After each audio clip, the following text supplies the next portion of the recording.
The sorrows and joys of life. Life, to most of us, is a succession of sorrow punctuated with passing glimpses of joy. This may sound rather melancholy, but even Shakespeare, through the mouth of one of his immortal characters, spoke of the oppressor's wrongs, the proud man's contumely, the pangs of despised love, the law's delay, the insolence of office, and the spoons of that patient merit of the unworthy text. The mere enumeration is sufficiently depressing to justify pessimists in all their doleful complaints.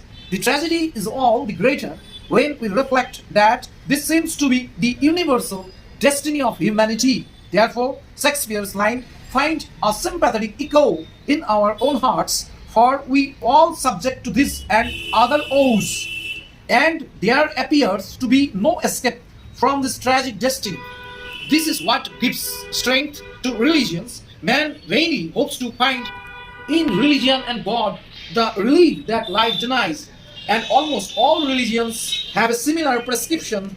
The Christian tells us to give up our worldly belongings, and even if we lost the kingdom of the earth, we will gain the kingdom of the heaven. The Muslim tells us to resign ourselves to our kismat and perform daily prayers, and the gates of paradise with all the joys we were denied on the earth will open wide to welcome us to eternal happiness.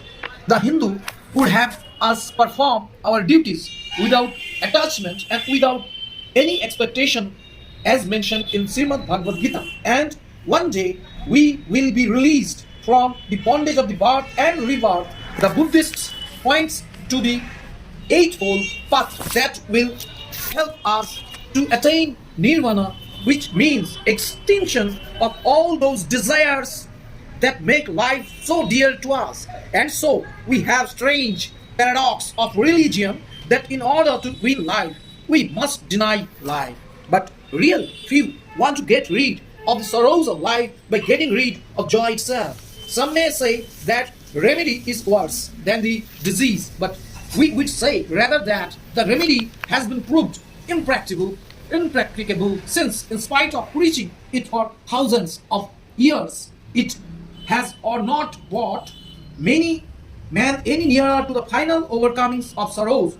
All man does it to praise the ideal and pay lip-deep homage to those who have denied life, and then continue the good way of making the best of this world by enjoying his fortune while it lasts, and by suffering his sorrows without complaint.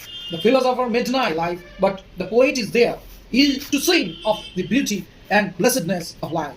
His message comes to us refreshingly. Salvation through renunciation? No, that is not for me. And he tells, as of the joys in the widest commonality spread, life is sweet, brother, says the whimsical author of Lavengro. There's night and day, brother. Both sweet things, sun, moon, and stars. All sweet things, there's likewise a wind on the earth, on the health. Life is very sweet, brother.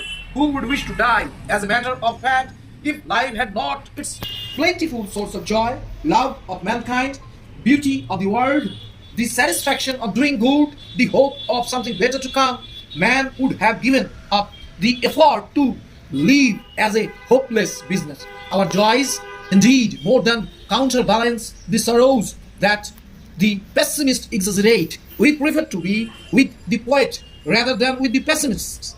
Every moment of our existence has something to bring us, some prospect of joy, some chance of happiness, some fulfillment of our hopes. Why should we speak of sorrows more than of joys? Whether life is fuller of joy than of sorrows or the reverse depends on the mental attitude that we adopt. The professional man of religion is not the safest guide, since religion can flourish only if men are persuaded that life is full of miseries. The burden of suffering would be unbearable if they are not constantly relieved by joy. In his heart of hearts, every man believes that sorrow is transient and might even be overcome. It might be overcome by removing the material ill causes that bring sorrow, want, and sickness, ailment, and the restrictions on our freedom to fulfill our destiny. The tramp of socialism and modern science are making the chances for a happier state of life brighter than ever. It might be overcome also by a proper mental attitude. We must face our trouble with the conviction of victory, not escape, but struggle must be on request. In above all, we must go all out with courage and faith to meet the challenges of the circumstances. Sorrows are all in the day's work, and if we miss nothing of their bitter savour, we shall learn the great lesson. Joy cannot come unless it be earned. Sorrow, therefore, is the price that we have to pay in order to earn happiness. But of course, in the last analysis, most of our sufferings are due to the social conditions in which we live, where the interests of the majority are sacrificed to the interests of the few. If there were equitable distribution of national wealth, three-fourths of the ills of life, poverty and want, non-education and unemployment, starvation and disease would be eliminated. The conditions of life would be easier and burdens less oppressive. Hence, the crying need of society is the socialization of wealth. Thank you.